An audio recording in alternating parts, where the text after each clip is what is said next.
നമസ്കാരം. അറബിക്കടലിൽ Iran America സംഘർഷം ഉച്ചസ്ഥായിലെത്തിച്ച് US സൈന്യത്തിന്റെ കനത്ത പ്രഹരം. അമേരിക്കൻ യുദ്ധവാഹിനി കപ്പലായ USS എബ്രഹാം ലിങ്കന് നേരെ പ്രകോപനപരമായി നീങ്ങിയ ഇറാനിയൻ ഡ്രോണിനെ അമേരിക്കൻ യുദ്ധവിമാനങ്ങൾ വെടിവെച്ചിട്ടു.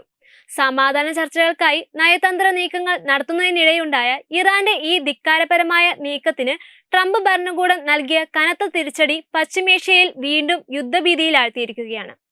ചർച്ചകൾക്ക് തയ്യാറായില്ലെങ്കിൽ ഇറാന് മുകളിൽ മോശമായ കാര്യങ്ങൾ സംഭവിക്കുമെന്ന് മുന്നറിയിപ്പ് ട്രംപ് നൽകിയതിന് പിന്നാലെയാണ് ഈ സംഭവം. അന്താരാഷ്ട്ര സമുദ്ര അതിർത്തിയിൽ വെച്ചാണ് ഷാഹിദ് 139 എന്ന ഇറാനിയൻ ഡ്രോൺ അതിക്രമിച്ചു കയറുവാൻ ശ്രമിക്കുകയായിരുന്നുവെന്ന് USS സെൻട്രൽ കമാൻഡർ വ്യക്തമാക്കി. അതിനിടെ US-ഉമായുള്ള ആണവ ചർച്ചകൾ വെള്ളിയാഴ്ച ഒമാനിൽ വെച്ച് നടത്തണമെന്ന് ഇറാൻ അഭ്യർത്ഥിച്ചതായും റിപ്പോർട്ടുകളുണ്ട്. മറ്റ് അറബ് രാജ്യങ്ങളെ ഒഴിവാക്കി US ഇറാൻ ഉഭയകക്ഷി ചർച്ചകളിലേക്ക് പരിമിതപ്പെടുത്താനാണ് ഇറാൻ സമ്മർദ്ദം ചെലുത്തുന്നത് എന്നാണ് റിപ്പോർട്ടുകൾ. വിമാനവാഹിനി കപ്പലിന്റെയും അതിലെ ഉദ്യോഗസ്ഥരുടെയും സുരക്ഷയ്ക്കായി സ്വയം പ്രതിരോധം എന്ന നിലയിലാണ് US സെൻട്രൽ കമാൻഡ് വക്താവ് ക്യാപ്റ്റൻ ടിം ഹോക്കിൻസിന്റെ സംഭവത്തെക്കുറിച്ചുള്ള വിശദീകരണം. ഡ്രോൺ അടുത്തു വരുമ്പോൾ കപ്പൽ ഇറാനിൽ നിന്നും ഏകദേശം 500 മൈൽ അകലെയായിരുന്നു. കപ്പലിൽ നിന്നും വിക്ഷേപിച്ച അത്യാധുനിക F-35C സ്റ്റെൽത്ത് യുദ്ധവിമാനമാണ് ഇറാന്റെ ഡ്രോണിനെ തകർത്തത്. പ്രകോപനപരമായ രീതിയിൽ കപ്പലിന് നേരെ പാഞ്ഞെടുത്ത ഡ്രോണിന് പിന്മാറുവാൻ പലതവണ നിർദ്ദേശം നൽകിയിട്ടും അത് അനുസരിക്കുവാൻ ഇറാൻ തയ്യാറായില്ല. ഇതോടെയാണ് ആത്മരക്ഷാസ്ത്രം ഡ്രോണിനെ തകർക്കുവാൻ കമാൻഡർ ഉത്തരവിട്ടത്. ഇതിനു പിന്നാലെ ഹോർമൂസ് കടലിടുക്കിൽ വെച്ച് അമേരിക്കൻ ചരക്ക് കപ്പലിനെ ഇറാൻ സേന തടയുവാൻ ശ്രമിച്ചതായും റിപ്പോർട്ടുകളുണ്ട്.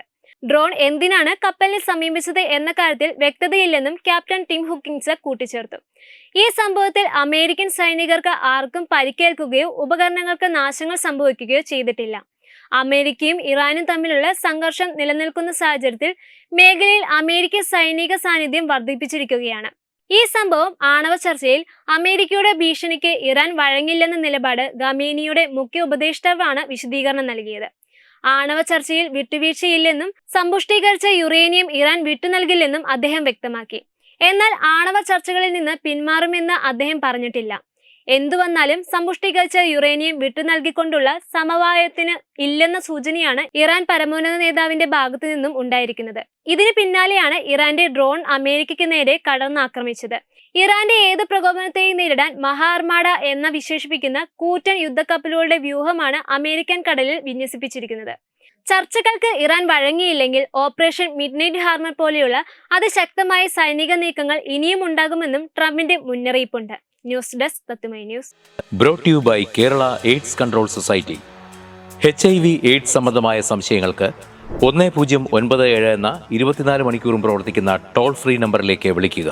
വാട്സാപ്പിലും ഫേസ്ബുക്കിലും ഒക്കെ സ്റ്റാറ്റസ് അപ്ഡേറ്റ് ചെയ്യാറുണ്ടല്ലോ. HIV സ്റ്റാറ്റസോ HIV പിടിപെടാനുള്ള സാഹചര്യങ്ങളിൽ കൂടി അറിഞ്ഞോ അറിയാതെയോ കടന്നു പോയിട്ടുണ്ടാവാം. എന്ത് തന്നെയായാലും മുൻകൂട്ടി പരിശോധിച്ച് HIV സ്റ്റാറ്റസ് അറിയൂ.